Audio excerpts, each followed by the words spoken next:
ಇನ್ನು ಮುಂದೆ ನಿಮ್ಮ ನೆಚ್ಚಿನ ಧಾರಾವಾಹಿಗಳ ಫುಲ್ ಎಪಿಸೋಡ್ಗಳು ಸನ್ ನೆಕ್ಸ್ಟ್ ಆಪ್ನಲ್ಲಿ ಮಾತ್ರ.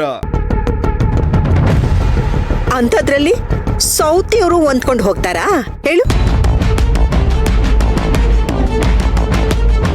ಯಾವಾಗ್ಲೂ ಮಾತಾಡಕ್ಕೆ ಒಂದು ಅರ್ಥ ಇರ್ಬೇಕು. ನೋಡ್ತಿರು, ಇವತ್ತೆಲ್ಲ ನಾಳೆ ಆ ಎರಡನೇ ಉಳಿದಾಳೆಲ್ಲ ಆ ದೊಡ್ಡ ಹೆಂಡತಿನ ಮನೆ ಬಿಟ್ಟು ಓಡಿಸ್ತಾಳೆ. ಅದ್ ಗೊತ್ತಿದ್ದೆ ತಾನೆ ನಮ್ಮ ಅರ್ಜುನ್ಗೆ ಇನ್ನೊಂದ್ ಮದ್ವೆ ಮಾಡಿಸ್ಬೇಕು ಅಂತ ಹೊರಟಿರೋದು. ಕಲ್ಪನಾ, ಕಲ್ಪನಾ, ನನ್ಗೊಂದ್ ಕಪ್ ಕಾಫಿ ಬಿಸಿ ಬಿಸಿ ಮಾಡ್ಕೊಡ್ತೀಯಾ? ಅದಕ್ಕೇನಣ್ಣ, ಈಗ್ಲೇ ಮಾಡ್ಕೊಂಡ್ ಬರ್ತೀನಿ.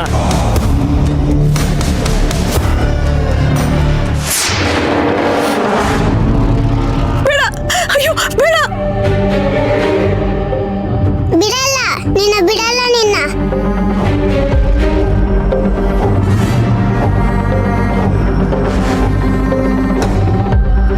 ದಯವಿಟ್ಟು ಬಿಟ್ಬಿಡು, ಬೇಡ ಪ್ಲೀಸ್, ಬೇಡ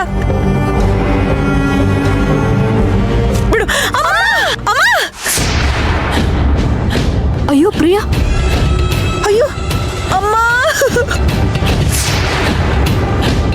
ಅಮ್ಮ, ಅಮ್ಮ. ಪ್ರಿಯಾ, ಅಯ್ಯೋ ಪ್ರಿಯಾ, ಏನಾಯ್ತೆ? ಏನಾಯ್ತು? ಏನಾಯ್ತು? ಬಿದ್ದೆ. ಇದೇಳು ನಿಧಾನ, ಅಮ್ಮ ನೋಡ್ಕೊಂಡ್ ಬರ್ಬಾರ್ದಾ? ಏನಾಯ್ತು ಪ್ರಿಯಾ, ಯಾಕೆ ಈಗ ಬಿದ್ದೆ? ಏಯ್, ಏನೇ ಆಗಿದೆ ನಿನ್ಗೆ? ನಿನ್ ಕಣ್ಣೇನ್ ಮುಕ್ತಲ್ಲಿದ್ಯಾ, ಬೆನ್ನಲ್ಲಿದ್ಯಾ? ಚೂರು ಹೆಚ್ಚು ಕಮ್ಮಿ ಆಗಿದ್ರೆ ಬಾಯಿಲಿರೋ ಹಲ್ಲೆಲ್ಲ ಉದ್ರೋಗಿರೋದು. ಈಗ ಮನೇಲಿ ನಡೀತಿರತ್ತೆ ಸಾಕಾಗಲ್ಲ. ಈಗ ಬಿದ್ದು ಕಾಲ್ ಮುರ್ಕೊಂಡಿದ್ರೆ ಏನೇ ಗತಿ? ಅಯ್ಯೋ, ನಾನು ಸ್ವಲ್ಪ ಮಾತಾಡಕ್ ಬಿಡ್ತೀರಾ? ನಾನೇನ್ ಬೇಕು ಅಂತ ಬಿದ್ದಿಲ್ಲ. ಮತ್ತೆ ನೀನಲ್ದಲೆ ಬೇರೆ ಯಾರು ತಳ್ಳಿದ್ರಾ? ಹೌದು. ಯಾರು? ಆ ಸೇವಂತಿ ಮಗು ನನ್ನ ತಳ್ತು.